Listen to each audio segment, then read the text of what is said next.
पर्व न्यूज। आरंभ एका नव्या पर्वाचा। सरकारसाठी पवारांच्या कार्यकर्त्यांनी मागितली भीक। जळगावातील रस्त्यावर थाळीनाद करत आंदोलन करण्यात आले। पहा सविस्तर व्हिडिओ।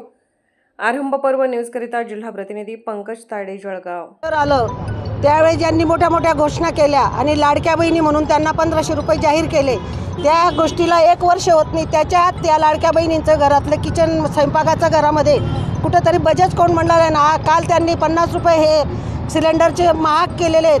भविष्यामध्ये हे सिलेंडर जनतेला 1500 ते 2000 पर्यंत पण करतील। यांचं जे मनमानी चालू आहे सरकारचं की आमच्याकडे पैसे नाही आहे, सरकारला भीक लागलेली आहे म्हणून आम्ही आज भीक मागून आंदोलन केलेलं आहे। भीक पण मागितलेली आहे। ते कलेक्टर साहेबांना आम्ही सबूत पाठवणार आहे आणि त्यामार्फत आम्ही सरकारला पाठवणार आहेत। या सरकारने येताना लाडक्या बहिणी एवढं कौतुक केलं, त्याच लाडक्या बहिणीला आज आम्हाला स्वयंपाकघरामध्ये आज आम्हाला त्याला तोंड द्यावं लागतं। प्रत्येक प्रचंड अशी महागाई झालेली आहे। प्रत्येक गोष्ट हळूहळू वाढ करतायत आणि एकीकडे सांगतात की आमची महागाई झालेली सरकारची पोझिशन नाही, दुसरीकडे यांचे स्वतःचे आमदार खासदारांचे भत्ते वाढलेले आहेत। त्यांना सर्वसामान्य शेतकरी आज वाऱ्यावर सोडून दिलेले, जनते भयभीत झालेली आहे आणि 5 वर्षात हे मनमानी कारभार करणार आहेत। कारण हे बहुमतात आलेल्यामुळे हे कुणाचं ऐकायला पण तयार नाहीत। आज जे सिलेंडरचे प्रचंड भाव वाढलेले आहेत, भविष्यात हे भाव वाढत जाणार आहे, म्हणून आज आम्ही त्यांचा जाहीर निषेध करत आहोत।